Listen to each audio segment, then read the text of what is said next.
ये तीन चीजें अगर आप अपने डेली रूटीन में सुधार कर लेंगे तो आपको कभी कमर दर्द होगा नहीं। अगर आपको कमर दर्द की समस्या है तो वो कमर दर्द की समस्या ठीक हो जाएगी। साथ ही साथ ये जो कमर का दर्द है वो आगे चल के सियाटिका का रूप भी नहीं लेगा।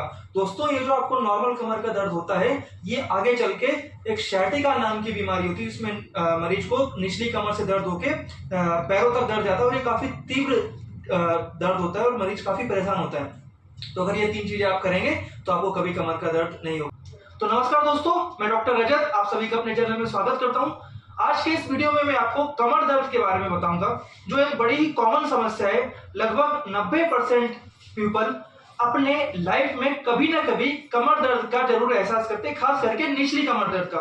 तो आज हम इसी के बारे में बात करेंगे कि आपको निचली कमर में दर्द क्यों होता है, अगर ये दर्द लंबे समय तक बना रहेगा तो क्या ये सियाटिका का रूप लेता है, तो वो क्या पैथोलॉजी है जिसकी वजह से नॉर्मल कमर का दर्द आपको सियाटिका का रूप ले लेता है। तो वीडियो की शुरुआत में सबसे पहले मैं आपको वो तीन चीजें बताऊंगा जो कमर दर्द करवाने के लिए रिस्पॉन्सिबल है। वो तीन चीजें हैं। सबसे पहली, क्रोनिक पुअर पोस्चर। अगर आप लंबे समय तक अपने पोस्चर का, आप कैसे बैठते हैं, कैसे लेटते हैं, कैसे खड़े होते हैं, अगर इसको आप प्रॉपर्ली मेंटेन नहीं रखेंगे तो आपको कमर का दर्द होगा। दूसरी चीज है poor nutritional status and lack of exercise in your life. अगर आप अपना न्यूट्रिशनल स्टेटस प्रॉपर नहीं रखते, विटामिन की कमी रखते हैं, प्रोटीन की कमी रखते हैं, खास करके विटामिन डी आपके शरीर में कम है, प्रोटीन कम है, तो आपकी हड्डियां और मांसपेशियां मजबूत नहीं रहेंगी, जिसकी वजह से आपको कमर दर्द होगा। और तीसरा कारण है इम्प्रॉपर लिफ्टिंग। जैसे आप कोई भी सामान नीचे से उठा के, जमीन से आपने बाल्टी भरी हुई पानी से उठाई या फिर कोई भी वजन वाला सामान उठाया जिसमें आपने अपने प्रॉपर पोस्चर का ध्यान नहीं रखा, इम्प्रॉपर तरीके से बिना सावधानी के आपने ज्यादा हैवी लिफ्टिंग कर ली, जिसकी वजह से आपको कमर दर्द हो गया। सबसे पहले पॉइंट के बारे में अगर हम बात करें, अगर आप पुअर पोस्चर में रहते हैं तो लंबे समय तक पुअर पोस्चर की वजह से आपकी जो रीढ़ की हड्डी है, रीढ़ की हड्डी के बीच में, हर हड्डी के बीच में डिस्क लगी होती है, एक पैड लगा होता है जो हड्डियों को सपोर्ट देता है ताकि हड्डियां आपस में घिसे नहीं। उस पैड पे कंटिन्यूअस प्रेशर पड़ता है और उस पैड में सूजन आने लगती है। अगर आप न्यूट्रिशनल स्टेटस सही रखेंगे तो हड्डियां आपकी कमजोर हो जाएंगी और वहां पे सूजन आएगी हड्डियां कमजोर होने की वजह से। अगर आप इम्प्रॉपर लिफ्टिंग करेंगे तो मसल्स में एकदम से खिंचाव आएगा और वहां पे जो स्ट्रक्चर है जॉइंट का वो डैमेज हो जाएगा।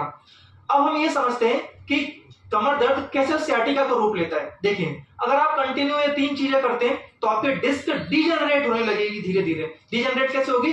पहले उसमें सूजन आई, सूजन के बाद में वो डिस्क अपने शेप को खो देगी, वो एनुलर शेप से गड़बड़ होने लगेगा और वो डिस्क अपनी जगह से या तो बाहर आ जाएगी, जिसको हम एमआरआई में देखते हैं कि डिस्क प्रोलैप्स हो गया या डिस्क बल्ज हो गया है, कि अपनी जगह से डिस्क बाहर आ गई या प्रोलैप्स में आ गया है, जिसकी वजह से दो हड्डियां आपस में टकराएंगी। टकराने की वजह से वहां से जो नर्व निकलती है, जो नस निकलती है, वो दबेगी, उसका नाम है सियाटिका, जिसकी वजह से आपको कमर दर्द से लेकर नीचे पैरों तक काफी तीव्र दर्द होता है। तो अगर आप अर्ली स्टेज में उसको रोक लेंगे तो ये आपको सियाटिका का रूप नहीं लेगा। लंबे समय तक हड्डियां जब आपस में घिसेगी तो वहां पे ऑस्टियोफाइट्स, कुछ छोटी छोटी नुकीली हड्डियां बनने लगेंगी, जिसकी वजह से आपको और तीव्र दर्द होगा। तो आप समझ गए होंगे, इनिशियल स्टेज में आपने जब ये तीन चीजें करी तो कमर का दर्द हुआ। कमर का दर्द लंबे समय तक रहा तो वो डिस्क खराब हो गई, डिस्क खराब होने की वजह से वो या तो अपना पोस्चर खो देगी या वो बल्ज बाहर निकल जाएगी, इसकी वजह से आपकी हड्डियां टकराएंगी और नसों में दर्द आएगा। और ये नस का दर्द इतना तेज होता है कि सियाटिका के लिए आप बिल्कुल परेशान हो जाएंगे, आप हिल डुल नहीं पाएंगे। अगर हम इसके उपाय की बात करें कि क्या इसका इलाज हो सकता है, तो आपको सबसे पहले इन तीनों चीजों को सही करना होगा। आप अपना पोस्चर सही कीजिए, जब भी आप बैठे खड़े हों तो स्ट्रेट अपना बैक को रखिए, ज्यादा बिल्कुल फैल के या पसर के ना बैठे, जिसकी वजह से आपका डिस्क खराब ना हो। दूसरा, न्यूट्रिशनल डेफिशिएंसी, आप प्रॉपरली अपना प्रॉपर बैलेंस डाइट लीजिए, प्रॉपर सनलाइट का इस्तेमाल कीजिए और विटामिन डी का सप्लीमेंटेशन टाइम टू टाइम करते रहिए, एक्सरसाइज करते रहिए और साथ ही साथ अपने जो बेड है उसको थोड़ा सा हार्ड रखिए, जिससे जितना सॉफ्ट होगा तो वो आपको ये समस्या आ सकती है। आप कुछ ऐसी एक्सरसाइज कीजिए जिससे आपकी बैक की मसल स्ट्रांग हो। जब आपकी बैक की मसल स्ट्रांग होगी तो हड्डियों पे जोर कम आएगा, तो आपको दर्द बहुत कम होने लगेगा और आगे चल के सियाटिका का रूप लेने लगेगा। अगर हम होम्योपैथी की बात करें दोस्तों, तो होम्योपैथिक दवाइयां आपको अर्ली स्टेज जिसमें आपको कमर दर्द है उसको ठीक करने के साथ साथ सciatica को रोकने के लिए हेल्प करेंगे, और sciatica हो गया है तो sciatica को ठीक करने की दवाइयां आपको होम्योपैथी में मिल जाएंगी। अगर हम नॉर्मल बैकएक की बात करें तो कौन कौन सी वो दवाइयां जो आप यूज कर सकते हैं, सबसे पहली और सबसे इंपॉर्टेंट दवाई बेल्यूलिनम है। आप इसका 30 पावर में गोलियों के रूप में सुबह शाम 5-5 गोलियों के रूप में इस्तेमाल कर सकते हैं। दूसरी और इंपॉर्टेंट दवाई है काली कार्ब, आप इसका भी 30 पावर में इस्तेमाल कर सकते हैं। काली कार्ब का सिम्टम ये है कि वो थोड़ा सा चिली है और उसको ठंड ज्यादा लगती है, मीठा ज्यादा पसंद है, साथ ही साथ जब भी उसको कमर दर्द होगा तो पसीना काफी आएगा उसको, तो ऐसे आप काली कार्ब को पहचान सकते हैं।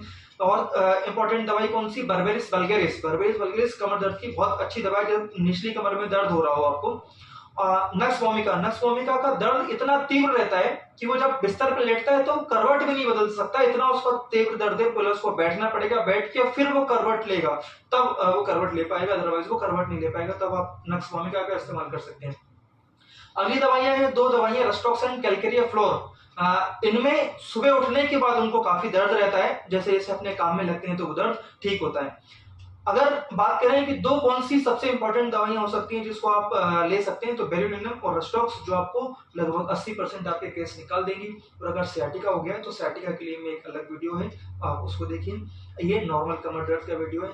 मैं आपसे एक बात और कहूंगा दोस्तों कि किसी प्रकार से किसी भी दवाई का बिना डॉक्टर की सलाह के आप दवाई का सेवन नहीं कीजिए, क्योंकि बैकएक के और भी कारण हो सकते हैं जो आप डॉक्टर को दिखाएंगे तभी उसको समझ में आएगा। मैं समझता हूँ आप बैकएक के कारण और इसको कैसे ठीक करना है इसको समझ गए होंगे। इसी प्रकार के इंफॉर्मेटिव वीडियो देखने के लिए चैनल को सब्सक्राइब कीजिए, वीडियो को लाइक कीजिए। धन्यवाद।